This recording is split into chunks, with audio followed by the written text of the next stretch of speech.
Our team is investigating the pros and cons of dams across the U.S.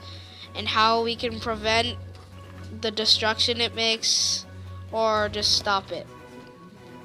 What's your opinion on dams and what they do? How much storage do you have on that device? Probably 4 minutes. I need to go chat with. Dams have definitely served a purpose and a practical purpose, but many dams have been installed without proper consideration for ecological impacts of those dams. So even though I'm a civil engineer, and civil engineers are known for dams and bridges, I've never built a dam. I don't ever plan to, and in fact, there's several dams that I would like to personally take out because of what they've done to natural systems. But on the other hand, that's why we have cheap electricity in the Pacific Northwest, is because of the dams, and our lights are on, the air conditioning is on now because of dams in operation. Who's to say that an alternate source of energy would be any better in terms of ecological damage?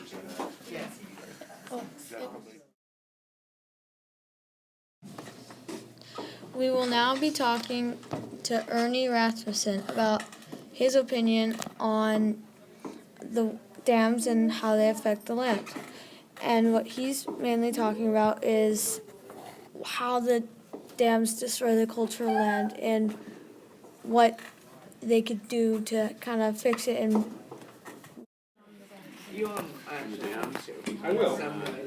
It's a little unfortunate that we have to have them. We're so dependent on the power, flood control. I mean, there are some benefits to having a flood, but we unfortunately have to depend on them for power. Our economy is driven by electricity, so we have to have them. But we now know that there are ways to help the rivers stay healthy and full of abundance of fish and wildlife, so that they don't. So with fish ladders and alternative methods for energy, because coal and nuclear are pretty scary and they can be very harmful. The dams can be, we know that, but it's relatively clean.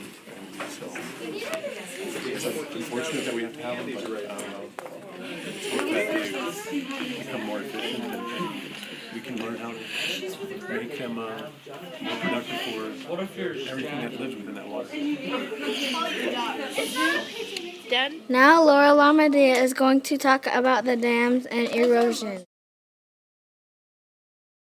Well, they encourage people to save energy because they create energy with the dam, right? The dam, water flowing over the dam. There's always energy. those Avista. But there are clearly some environmental issues that arise from that. So they had a settlement with the tribe. Part of the settlement went to past damages to tribal lands, and part of it is to use going forward. So we actually work really closely with the Avista to do what we call mitigation. Mitigation means when you're trying to make up for the problems that's caused in one place by either repairing them or replacing the ecosystem service with another one. So Can't wait till my hands grow bigger. So Avista works with us, and they have a team of scientists, and we also hire scientists that look at, well, since we have these issues with erosion, how can we reduce stream bank or river bank erosion coming into the lake? And on the Spokane River, I think they do that as well. So they put projects in to slow down, like the riprap that we saw back there. I don't know if that was an Avista project, but they'll go in to banks that are really vulnerable, that are eroding, and try and put in vegetation and rock to slow down the erosion that's being created by some of the issues that we talked about earlier. The wake erosion and things like that. Cool. This is my idea of a solution to prevent creating a flood lake and still can control the water level and still generate energy.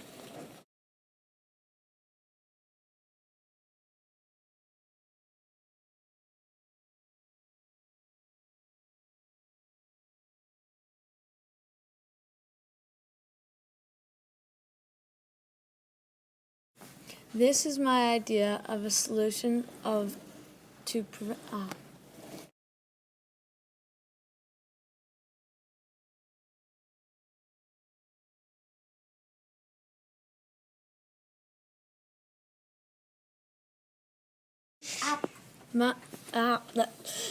You're getting done.